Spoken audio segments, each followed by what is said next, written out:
இது நம்ம படம். தமிழ் படம். கமலின் விக்ரம். ஆமாங்க, இதில் சில படங்களின் என்னோட சில பள்ளி பருவத்து நினைவுகளை உங்களுடன் பகிர்ந்து கொள்ளப் போகிறேன். அதைப்போல் நீங்களும் அந்த படத்தை பார்த்தபோது உங்களுக்கு கிடைத்த அனுபவங்களை, படத்தை பார்த்த காலகட்டம், இன்னும் பல நிகழ்வுகளை இங்கு பகிர்ந்து கொள்ளுங்கள்.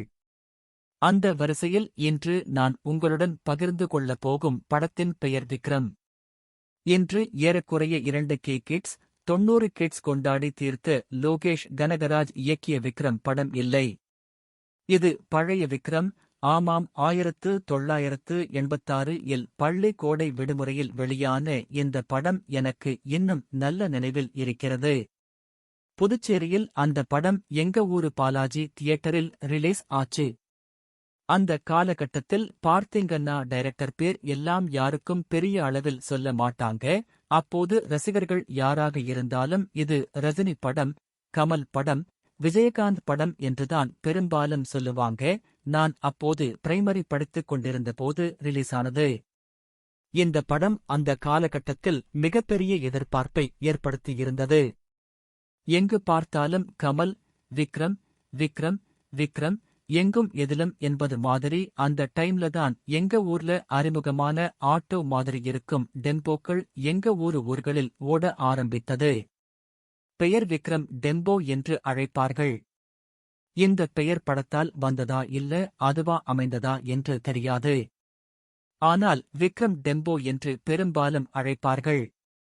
அப்போதெல்லாம் ஒரு படம் ரிலீஸ் ஆகும்போது அது எந்த ரசிகராக இருந்தாலும் சரி, இப்ப இருக்கிற காலகட்டம் மாதிரி ஒரு நாள் போயிட்டு டிஜிட்டல் பேனர் ரெடி பண்ணி எல்லாம் கட்ட முடியாது. துணி பேனர் கட்டவுட் வரையணும். அதுக்கு பல நாட்களுக்கு, பல மாதங்களுக்கு முன்னாடியே அட்வான்ஸ் கொடுத்து வரைய ஆரம்பிப்பாங்க. எங்க ஊர்ல புதுச்சேரியில் அந்த காலகட்டத்தில் மிக பிரபலமாக இருந்த சேகர் ஆர்டிஸ்ட், குமார் ஆர்டிஸ்ட் மற்றும் ராஜா ஆர்டிஸ்ட் எனக்கு இன்று நினைவிருக்கிறது. எனக்கு தெரிஞ்ச அளவு 3 பேரும் மிகப்பெரிய ஆர்டிஸ்டா இருந்தாங்க. இந்த படம் ரிலீஸ் ஆனபோது புதுச்சேரியில் உள்ள மறைமலர் அடிகளார் சாலை, திருவள்ளுவர் சாலை, மெயின் ரோடு வழியாக எல்லா ஆட்டோக்களிலும் மாட்டு வண்டிகளிலும் கமல் படம், படத்தின் பெயர் வரைந்த கொடி, பேனர், கட்டவுட் என அந்த படம் சம்பந்தப்பட்ட எல்லாவற்றையும் கட்டி வைத்து ஒரு ஊர்வலமாக எடுத்து வந்து தியேட்டரில் கட்டினார்கள்.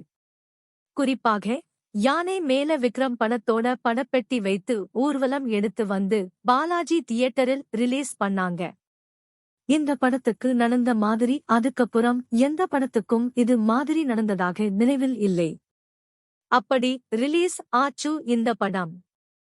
ஆனா ஒரு கசப்பான உண்மை என்னன்னா, அந்த காலகட்டத்தில் என்னால் அந்த படத்தை ரிலீஸ் ஆன பொழுது பார்க்க முடியல.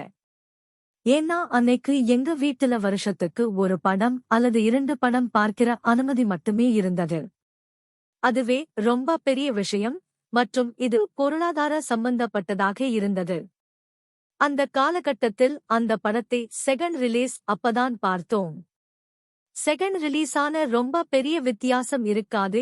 ஒரு படம் ஒரு தியேட்டர்ல ரிலீஸ் பண்ணினா ஒரு 100 நாள் அல்லது 50 நாட்கள் ஓடிய பிறகு சாதா தியேட்டரில் 2வது ரிலீஸ் பண்ணுவாங்க.